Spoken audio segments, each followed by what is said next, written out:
Our story begins in the small town of Willowbrook, where 17-year-old Maya Johnson has spent her entire life being defined by one simple fact: she's an orphan. The whispers follow her through the hallways of Westlake Academy, where she attends on a scholarship. The cruel jokes, the sideways glances, the pity mixed with disdain. Maya has learned to live with it all. Orphan girl, they call her. Nobody wanted her, they whisper. But what they don't know, what Maya herself doesn't know, is that she is the lost daughter of Edwin Richards, the reclusive tech billionaire whose innovations have changed the world. Maya lives with her elderly foster mother, Ruth, in a modest home on the outskirts of town. Ruth took Maya in when she was just a baby, after a devastating car accident supposedly claimed the lives of Maya's parents. At least, that's what Ruth was told when the social worker handed her the bundle wrapped in a blanket with only a strange medallion as a connection to her past. Despite the hardships, Maya has grown into a remarkable young woman. She's brilliant, with a natural talent for technology and innovation that she can't explain. She works part-time at the local bookstore, saves every penny for college, and dreams of a future where she creates things that matter. She has one true friend, Zack, who sees beyond her status as an orphan and values her for who she is, but Maya's world is about to be turned upside down. Edwin Richards has never stopped searching for his daughter, who was stolen from her crib 17 years ago in what appeared to be a kidnapping gone wrong. The kidnapper died in that car crash, but the baby was never found. For 17 years, Edwin has employed private investigators, followed false leads, and nursed a wound that never healed. Now, a new clue has emerged. The distinctive medallion that Edwin had custom-made for his newborn daughter has surfaced in a social media post hanging around the neck of a teenage girl who bears a striking resemblance to his late wife. As Maya navigates the cruel world of high school popularity in the struggles of being an outsider, forces are already in motion that will reveal her true identity and change her life forever. But will this revelation bring her the happiness she deserves, or will it introduce new complications that she never could have imagined? This is a story about identity, belonging, and the true meaning of family. It's about how the way we treat others reflects who we are, not who they are. And most importantly, it's about finding your place in a world that hasn't always been kind to you. Let's begin. Maya's alarm blares at 5:30 a.m., pulling her from dreams where she always has a family, a mother's smile, a father's laugh.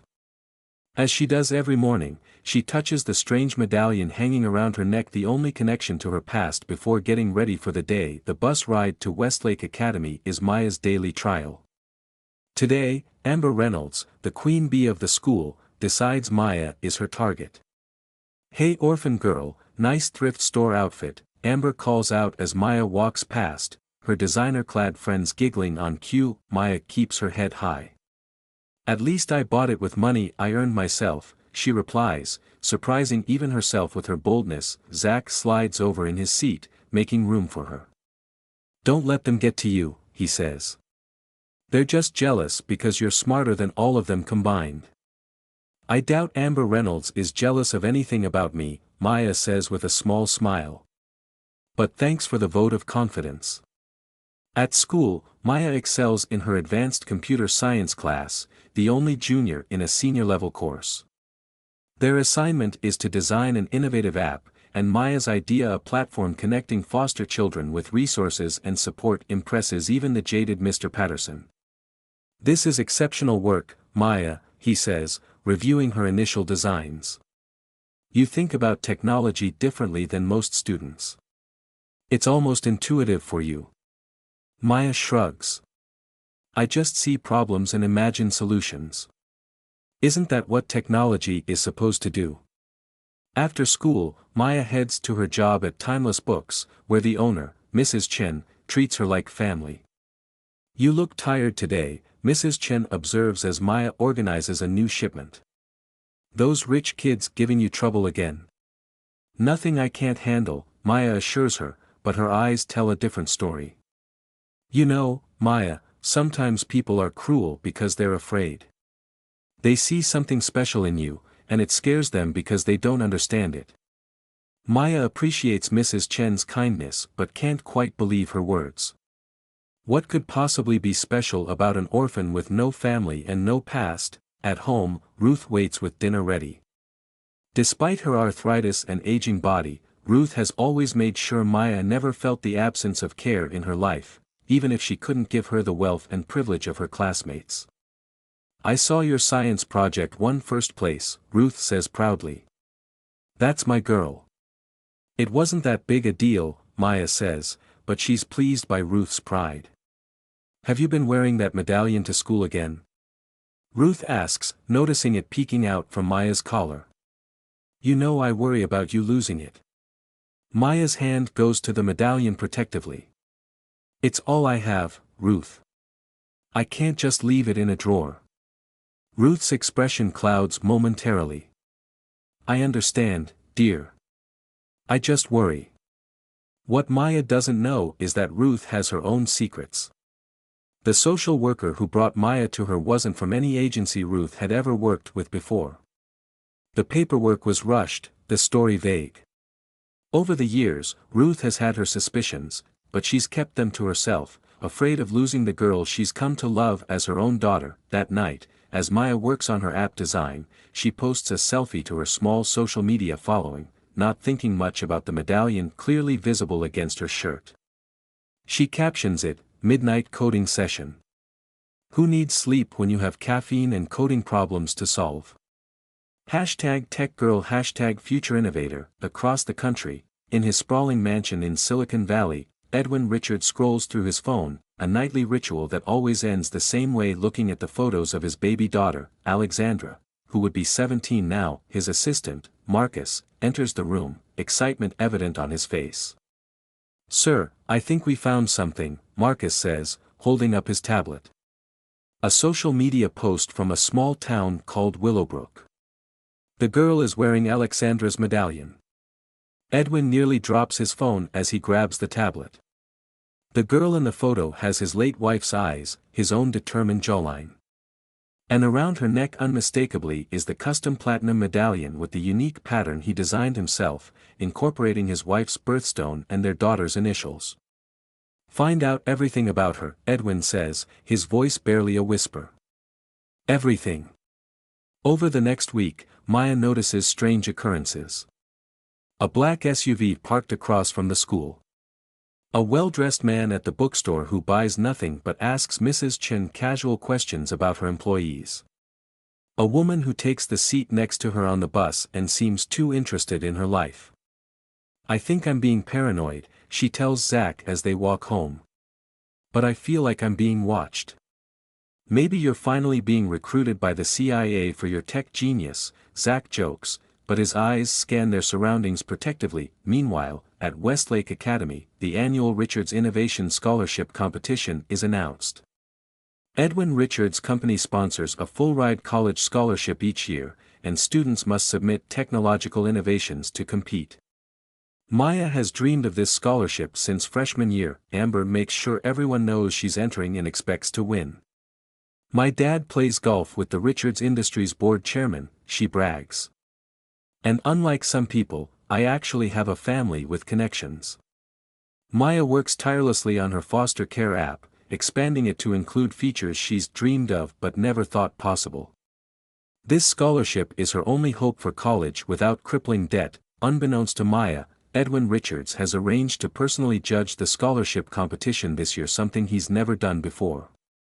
His private investigators have confirmed that Maya Johnson matches the age his daughter would be now, lives with an elderly foster mother named Ruth Johnson, and most importantly, possesses the medallion that was custom-made for baby Alexandra. On the day of the competition, Maya nervously sets up her presentation booth. Ruth couldn't come, her arthritis was particularly bad, but Zack and Mrs. Chen are there for moral support. "You've got this," Zack tells her. "Your app is amazing." The judges make their rounds, and finally, Edwin Richards himself stands before Maya's booth, his heart pounding in his chest. Up close, the resemblance to his late wife is uncanny. "Tell me about your innovation, Miss Johnson," he says, struggling to keep his voice steady. Maya launches into her presentation, her passion evident as she explains how her app could transform the foster care experience, connecting children with resources, support systems, and even potential adoptive parents through a secure platform. "What inspired this?" Edwin asks. Maya touches her medallion unconsciously. I grew up in foster care.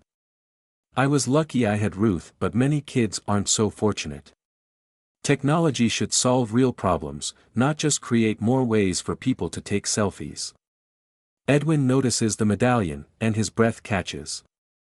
That's an unusual necklace, he comments.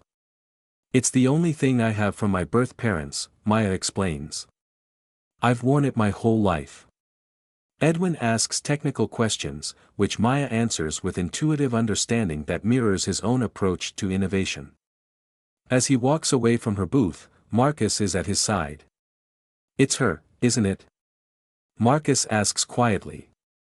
DNA will confirm it, Edwin replies, but I don't need science to tell me what my heart already knows.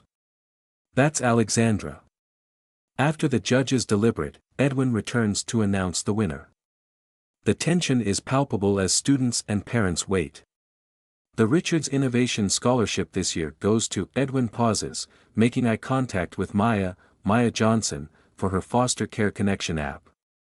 The crowd applauds politely, though Amber can be heard protesting to her father. Maya stands in shock as Edwin approaches her with the award. Congratulations, Maya, he says. Your innovation shows remarkable insight and compassion.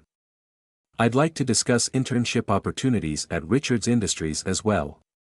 Perhaps we could meet tomorrow with your guardian? Maya nods, speechless at this turn of events. As Edwin walks away, Marcus discreetly passes her a business card with a handwritten note, please bring your medallion. It's important. That night, Maya shows Ruth the scholarship certificate and the card.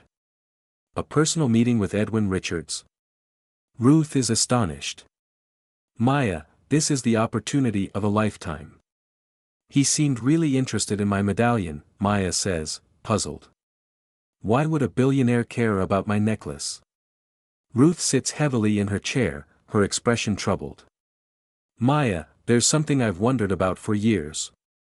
The way you came to me, it wasn't exactly standard procedure. What do you mean? The social worker was in a hurry. The paperwork wasn't complete. She said there had been an accident, that your parents died, but... Ruth hesitates. I always had questions. Why didn't you tell me this before? Maya asks, hurt evident in her voice. I was afraid they'd take you away if I made trouble, Ruth admits. And then, as years passed, it seemed less important than giving you a stable home. Maya touches her medallion, feeling as though her entire world is shifting. Do you think my parents might not have died in that accident? I don't know, dear. But perhaps Mr. Richards can answer some questions. The next day, Maya and Ruth arrive at the local Richards Industries office. They're escorted to a conference room where Edwin waits, a medical professional by his side. Thank you for coming, Edwin says, his eyes never leaving Maya's face. I have a rather unusual story to share with you. He explains about the kidnapping 17 years ago, the death of his wife 6 months later from grief, and his relentless search for his daughter.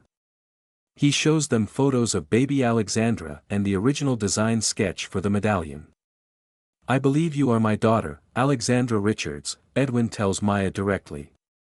With your permission, a simple DNA test can confirm it.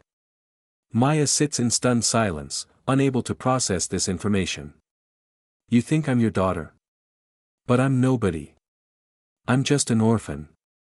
You were never just anything, Edwin says, emotion thick in his voice. You were stolen from us, but never forgotten, never unloved. Ruth reaches for Maya's hand. It makes sense, dear. The mysterious way you came to me, your natural aptitude for technology, even your appearance, you look like him. After discussion, Maya agrees to the DNA test. While they wait for results, Edwin shows her photos of her mother, Catherine, explaining how they met in college and built Richards Industries together. She was the true genius, he says fondly. I was just good at making her ideas accessible to the world. You have her mind, from what I've seen of your work. 3 days later, the results confirm what Edwin already knew, Maya Johnson is indeed Alexandra Richards, his biological daughter. News of Maya's true identity spreads through Willowbrook like wildfire. Overnight, she goes from being orphan girl to celebrity, her face appearing on news stations and social media. At school, the dynamic shifts dramatically. Amber and her friends now attempt to befriend her, acting as though their years of torment never happened. Maya, you should totally sit with us at lunch, Amber says, all smiles. We have so much to catch up on. Maya gives her a level look.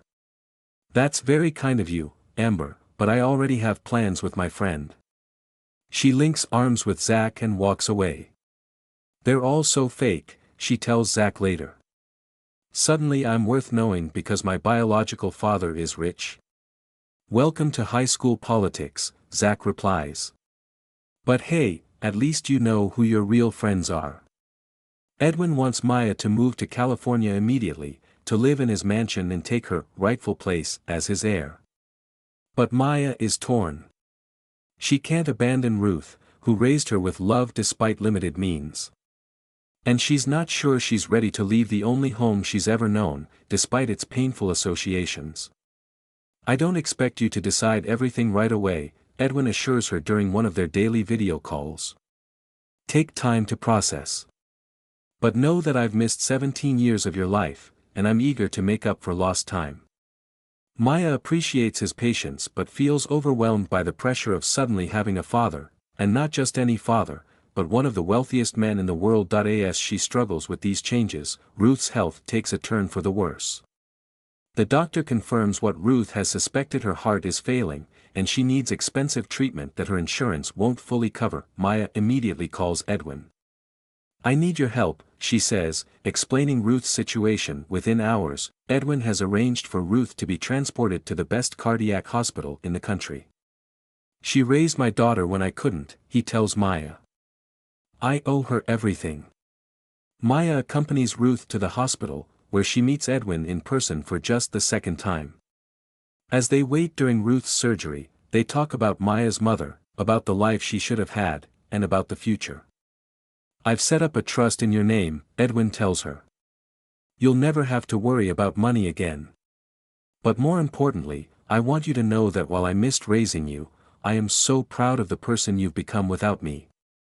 Maya is moved by his words but still struggling with her new identity.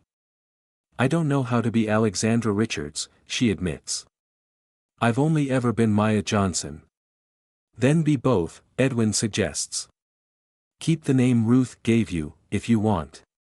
Add Richards if it feels right. Your identity isn't defined by what others call you, but by who you choose to be. After Ruth's successful surgery, Maya returns to school, where she faces new challenges. Some students resent her sudden change in status, while others try to use her for her connections. The principal, who barely noticed her before, now fawns over her and asks about contributions her father might make to the school. Through it all, Zack remains her steadfast friend, neither impressed nor intimidated by her new status.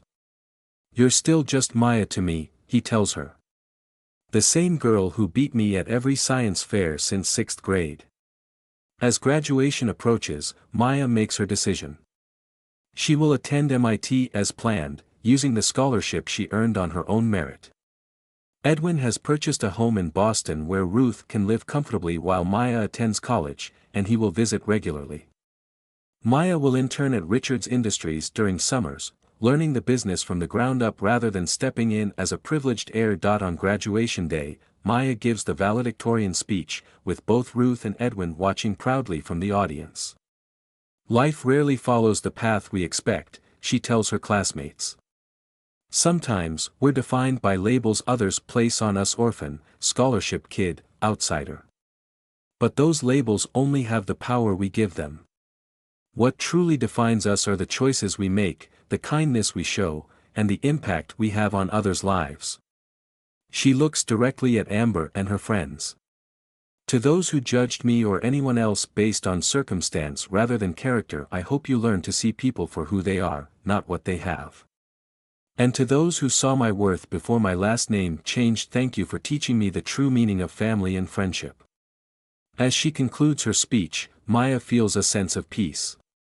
The medallion around her neck no longer represents a mystery but a bridge between her past and her future, both as Maya Johnson, the resilient foster child who overcame every obstacle, and as Alexandra Richards, the daughter of innovation who will carry her parents' legacy forward in her own way. 3 years later, Maya stands on the stage at the Richards Innovation Conference, introducing her fully developed foster care platform, now implemented in 30 states with international expansion underway. When I created the first version of this app, I was a foster child searching for connection, she tells the audience. Today, I'm privileged to announce the Maya Johnson Foundation, dedicated to supporting foster children and ensuring they have the resources to achieve their potential, regardless of circumstance. Edwin joins her on stage, pride evident in his expression. The foundation will be fully funded by Richards Industries, with a commitment of $50 million over the next 5 years, he announces. My daughter has taught me that true innovation isn't just about technology, it's about using our resources to solve human problems. In the audience, Ruth watches from her wheelchair, her health stable thanks to ongoing care. Beside her sits Zack, now Maya's boyfriend and a software engineer who has helped develop the foundation's technological infrastructure. After the presentation, reporters clamor for Maya's attention. Ms. Richards Johnson, how does it feel to go from foster child to billionaire heiress? One asks. Maya smiles. I'm the same person I always was. The difference is that now I have the platform and resources to help others like me. Wealth doesn't define worth, our actions do. Another reporter raises a hand. What happened to the person who kidnapped you as a baby? Maya's expression turns solemn. That person died in the accident that led to me entering foster care. My father and I have chosen to focus on healing and moving forward rather than dwelling on the past. What the public doesn't know is that Edwin's investigators finally uncovered the full story. Maya was taken by a former employee who suffered a mental breakdown after losing her own child.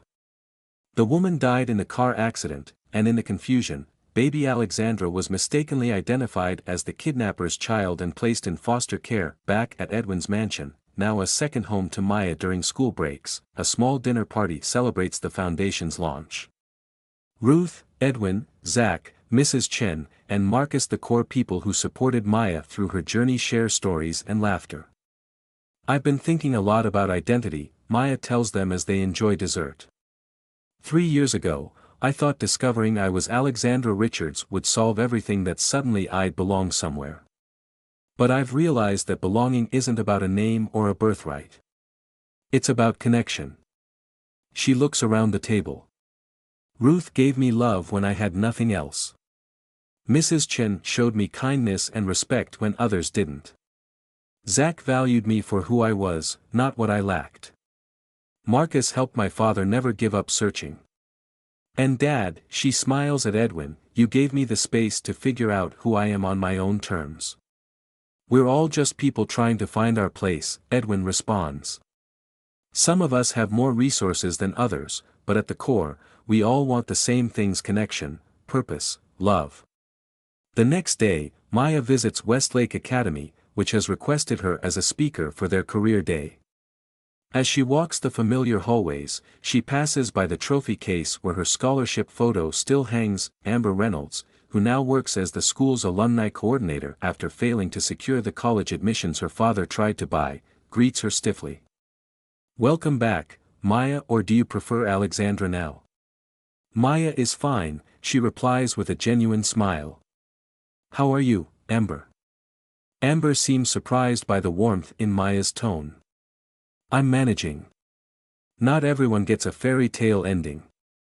Life isn't a fairy tale, Maya says gently. It's a series of choices. It's never too late to make different ones. As she addresses the students later, Maya shares her journey without glossing over the difficult parts. The world will try to define you by your circumstances, your appearance, your test scores, or your family name. Don't let it. You get to write your own story, one choice at a time. She tells them about the children her foundation has helped, showing videos of foster kids who have gone on to college with the foundation's support. Success isn't measured by your bank account or your last name. It's measured by the lives you touch, the positive change you create, and the person you become along the way. As Maya concludes her talk, she touches the medallion that still hangs around her neck. It's no longer her only connection to family, now it's a reminder of a journey that brought her full circle, from lost child to found purpose. So if you remember nothing else from today, remember this: never define someone by their circumstances.